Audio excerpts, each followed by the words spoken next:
Sveiki, esu humanitarinių mokslų daktaras Andrius Martinkus ir tęsime mūsų pamastymus apie kintantį pasaulį ir apie Lietuvos valstybės, lietuvių tautos vietą šitame kintančiame pasaulyje. Pirmiausia, dėkoju Monikai už paramą. Ir kągi, prieš 2 savaitės Aliaskoje įvyko susitikimas tarp Jungtinių Amerikos valstijų prezidento Donaldo Trumpo ir Rusijos federacijos prezidento Vladimiro Putino. Po to įvyko susitikimas Vašingtone, kur Jungtinių valstijų prezidentas Trumpas priėmė Ukrainos prezidentą, o iš tikrųjų jau diktatorių Vladimirą Zelenskį. Iš karto po susitikimo su kruvinu Ukrainos klounu Trumpas susitiko su net keliais klounais iš Europos Sąjungos. Su Ursula von der Leyen, su Starmeniu, Makronu, Mercu, Meloni, Stubu ir kitais jogdariais.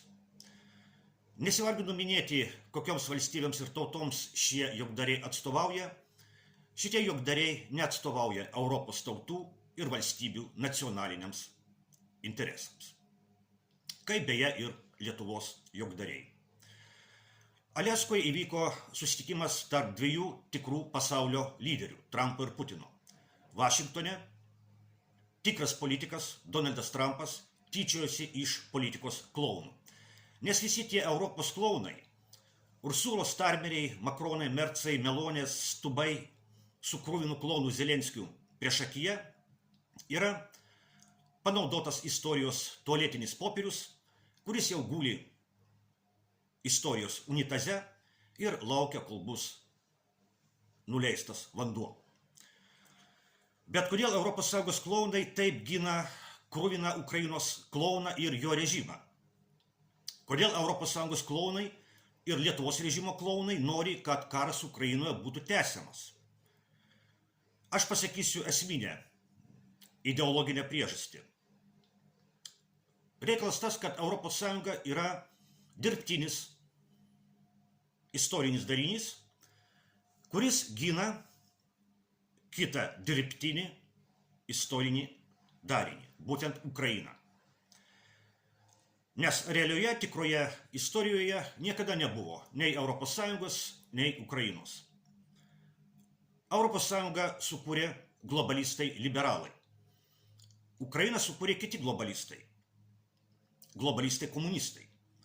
Kai sakau, kad Ukrainą sukūrė globalistai komunistai, turiu omenyje, kad globalistai komunistai nupaišė Ukrainos tarybų socialistinės respublikos sienas. O šios sienos neturi nieko bendro su realia istorija.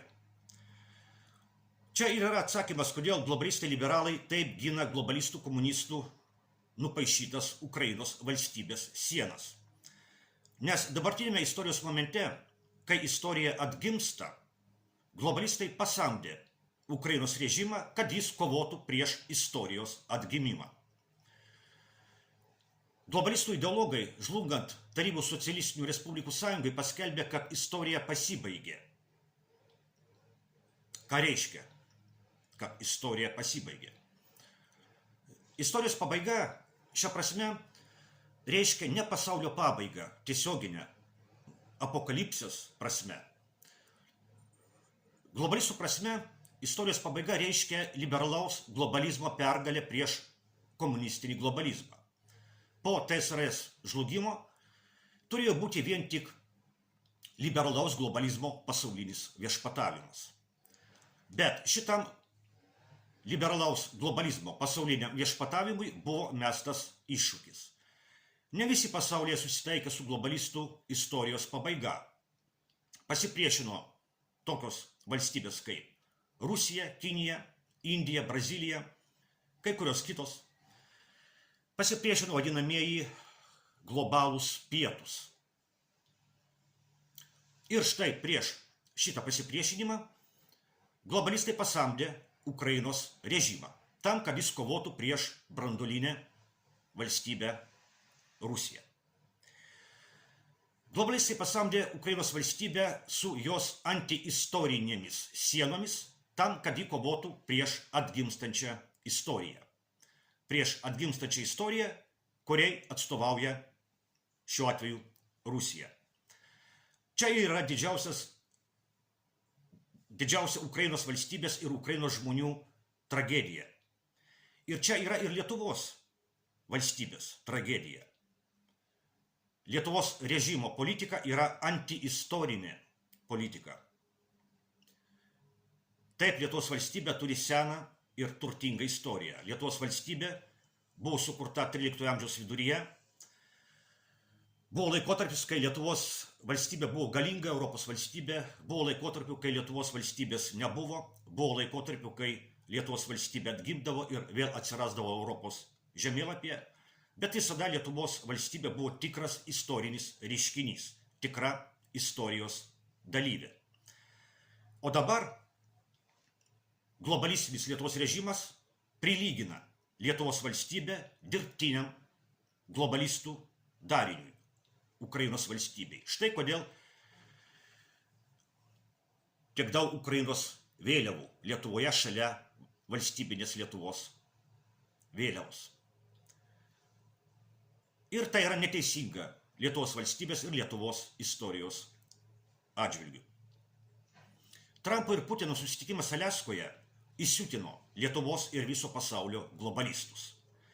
Nes šitas susitikimas ženklina naujos istorinės epochos gimimą. O Vašingtone prezidentas Trumpas susitiko su į praeitį nueinančios epochos politikais, su globalistams tarnaujančiais Europos politikais ir su jų statytiniu Ukrainos prezidentu, kuris jau dabar yra faktiškai diktatorius.